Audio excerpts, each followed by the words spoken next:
People often think of great civilizations as places where people are smarter and think deeper, that nomadic peoples and families or tribes living in sparsely populated areas only have the time and capacity to focus on their most fundamental needs like food, water, and shelter. But this is dead wrong. Along the ancient Silk Road, the relationship between the great civilizations and the people living in the spaces in between was one of relative balance, of give and take. The legendary empires whose names we remember today, like China, Persia, and Rome, were not the lone bastions of knowledge and innovation that we may perceive them to be. In fact, they learned a lot from nomads and smaller, less enduring regional dynasties. Hi, I'm Lawson, and it's my pleasure to welcome you to today's feature, Music That Moves. We'll be focusing in on China and its rapport with the nomadic and semi-nomadic peoples on its borders, as epitomized by one instrument, the Erhu.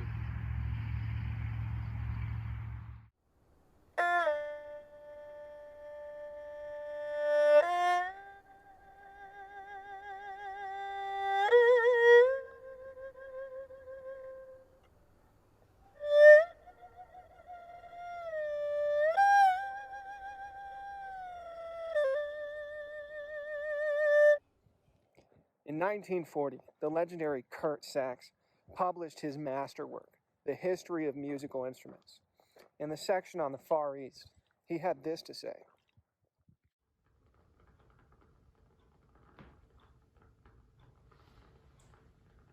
At a time that we cannot, as yet, ascertain, another instrument, the fiddle, that is, a bowed lute, became popular all over the East.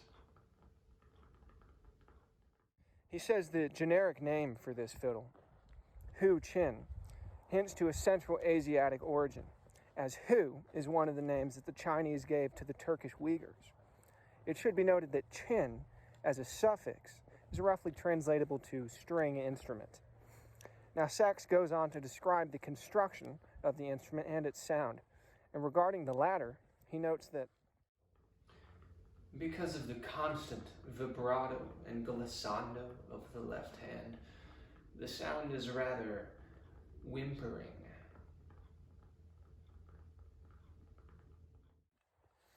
It's a nice reminder that even legends have bad days. Come on, Kurt! Take your European biased ears and get past this. This stuff is beautiful. Okay, great, producer. Let's play a clip. Let's show these people what we're talking about.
A more modern etymology of Shi-Chin can be found in Oxford's online Grove Dictionary of Music and Musicians. Rather than asserting that Hu was an exonym specifically for the Uyghurs, the editors of Grove translate Shi-Chin as literally barbarian stringed instrument. They claim that the rise of bowed stringed instruments in China may have begun around the 8th century CE. This is the date of the first records of lute form instruments that were scraped with a bamboo strip rather than bowed with horsehair. Now, we wanted to give it a shot and see what this might sound like. So here's a really quick clip of a very, very professional stick bow player person doing the thing.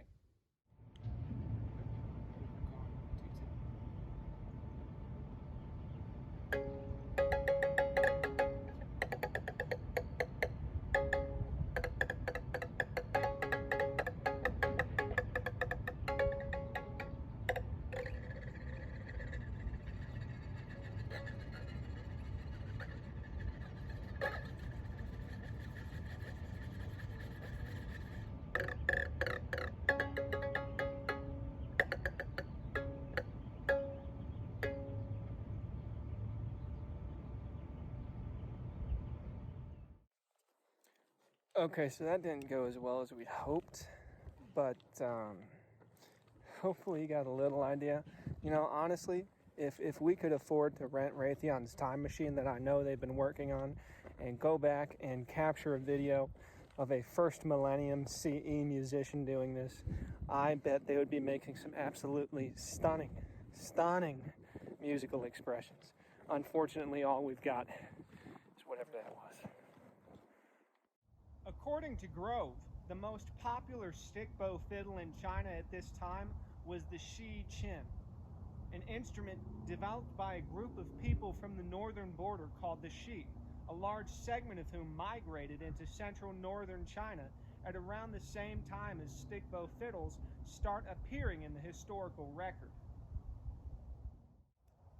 A few centuries later, around 1105, Chen Yang completed his musical encyclopedia called the Yue Shu, which featured this image of a Shi-Chin.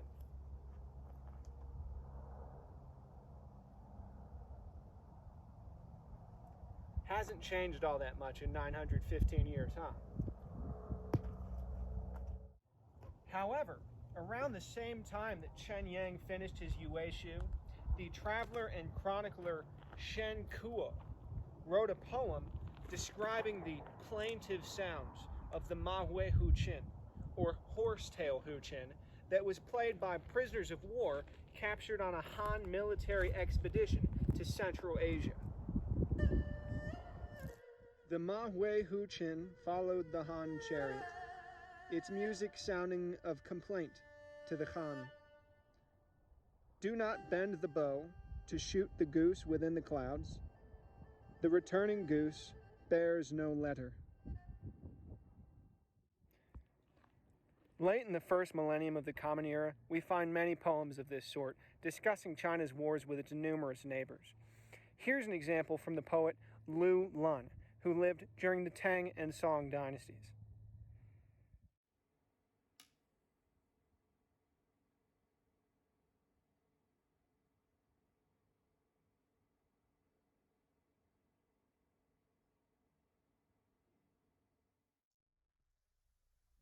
塞下曲，卢纶。月黑雁飞高，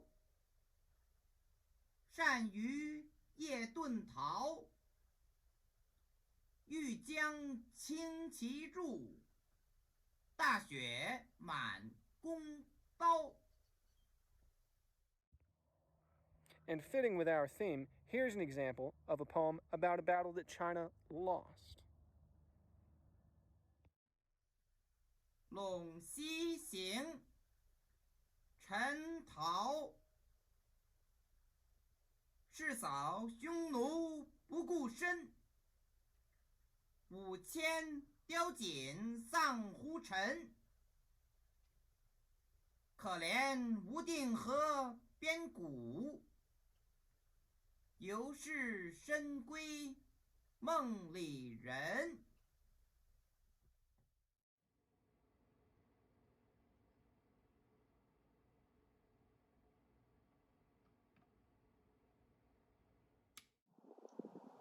Another contemporaneous source, this from the perspective of a European observer, mentions an East Asian two-stringed instrument in war. The author describes the prelude to a battle between two factions of a people he refers to as Tartars, an exonym that was applied to many different people from a broad swath of northern Central Asia, formerly known in Europe as Tartary. The author has this to say: "When all were in battle array on both sides, as I have told you, and nothing remained but to fall to blows, then might you have heard a sound arise of many instruments of various music, and of the voices of the whole of the two hosts loudly singing. For this is a custom of the Tartars, that before they join battle, they all unite in singing and playing on a certain two-stringed instrument of theirs, a thing right pleasant to hear." The Tartars, here referred to, the Mongols. The author, Marco Polo. The battle he described took place in the 13th century, 200 years after the first reference to a horsetail Shi-Chin, and during a time when China was ruled by the Mongol Yuan dynasty and thus firmly under the control of the Barbarians from the borderlands. It's unclear exactly what instrument Polo is referring to in this section. He doesn't even specify whether it's bowed or scraped or plucked. There are many two-stringed instruments in China, Mongolia, and throughout Central Asia. And 700 years ago, many of these instruments that we know today would have been in their R&D phase.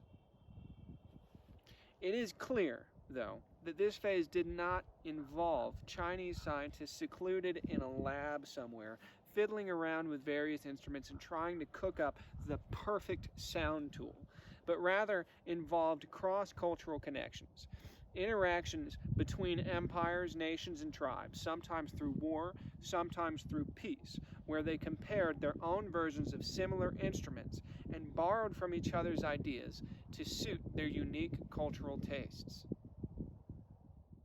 In Mongolia, centuries of evolving tastes have resulted in the version of the two-stringed fiddle called the Mongolian coming out on top as the local favorite. It features a large trapezoidal box resonator and frequently a carving of a horse's head on the scroll. This is kind of like the figurehead on the bowsprit of a European galleon. Here's a sound sample of the Mongolian.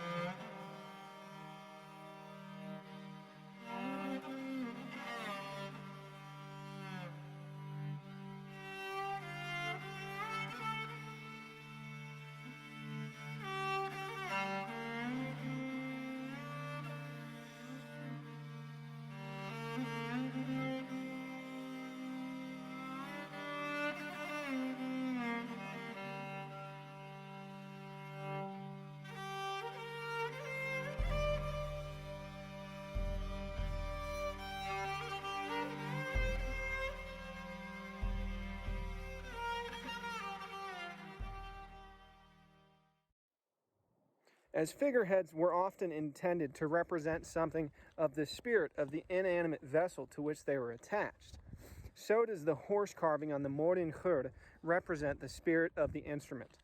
This comes from the ancient tradition of shamanism, where instruments made from the skin, hair, or bones of animals, when played, enlivened them, giving voice to the animal's spirit. According to another big-time ethnomusicologist, Ted Levin, the link between bowed fiddles and animal spirits has been folklorized to an extent in Mongolia, where players add horse sound effects to music.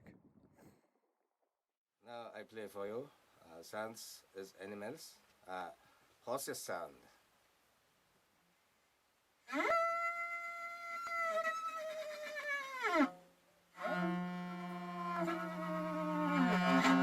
This horses sound. Camel sound.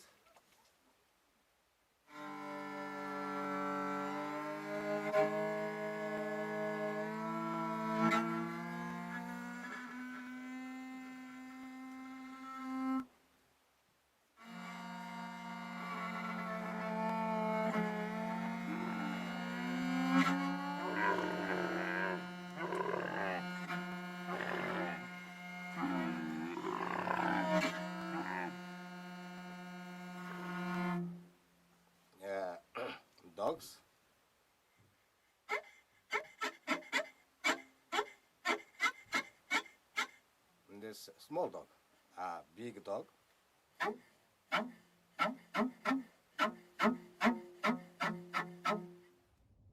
Levin says that two-stringed fiddles such as the Kazakh kobuz or Kyrgyz kiyak have maintained their bona fide connections to the spirit world.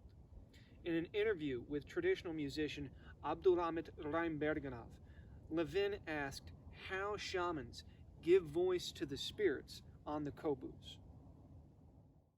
Instrumental pieces about animals are connected with totemic representations in legends. There are instrumental pieces that are named after animals. For example, there's Kaskir, the wolf, and Gu, the swan. A lot of people think that the instrument itself, the kobuz, transforms itself into a swan, that the soul flies away together with a swan. The kobuz is an instrument that has preserved music in a form that hasn't changed for thousands of years. If something were to change in this music, then people would consider that it has lost its power, its sacred meaning. Shenkuo's Mawe Hu-Chin could have been any of these examples of two-string fiddles from Central Asia, or it could have been none of them. Perhaps it was a prototype, an evolutionary common ancestor of the instruments that are extant today.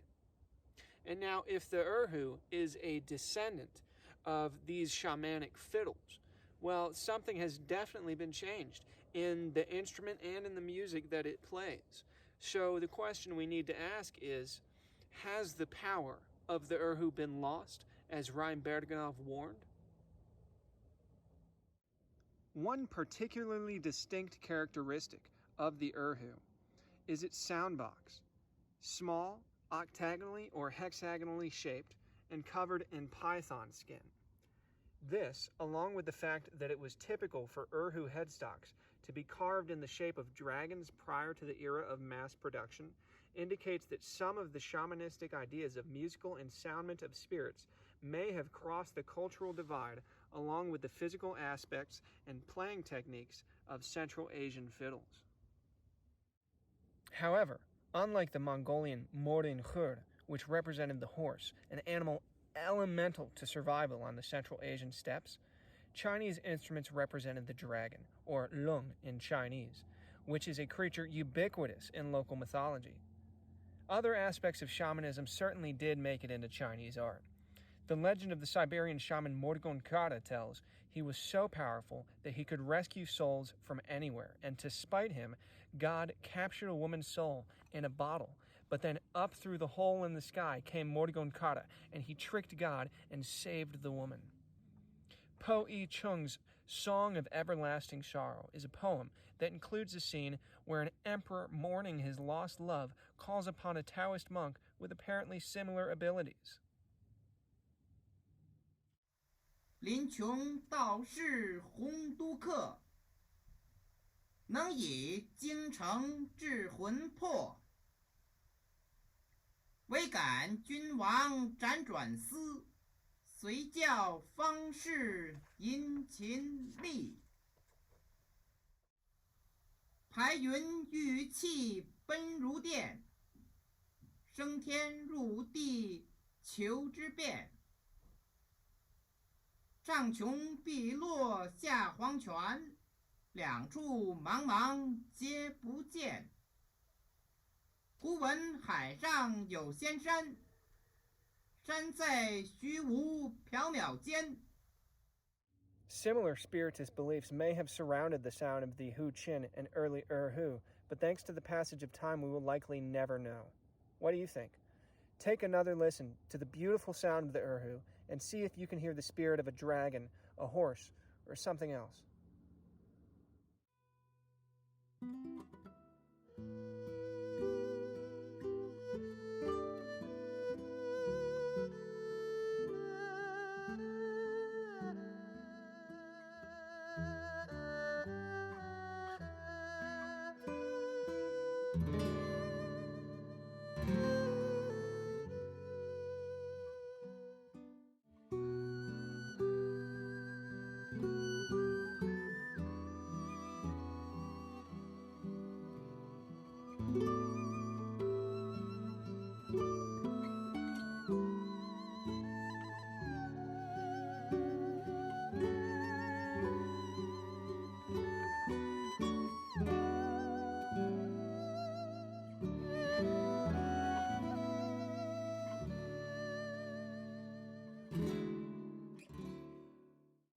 ultimately it is clear that many of the traits of the Erhu were adopted by Chinese musicians from instruments of the cultures on China's borders. The kingdoms, khanates, and tribes that history, in all of its arbitrary brutality, decided would not be the ones to last until the 20th century to become nation-states. The legacy of these cultures lives on, especially those that still exist, with their modern descendants living within the political boundaries of another people's country. But their legacy also lives on in instruments like the Erhu, and in artists and thinkers who are inspired by their philosophy. Take, for example, the shaker in this song, My Cat's Birthday, by the artist Cheryl Wheeler. That shaker, it's made from her cat's ashes. She wanted him to be a part of the band.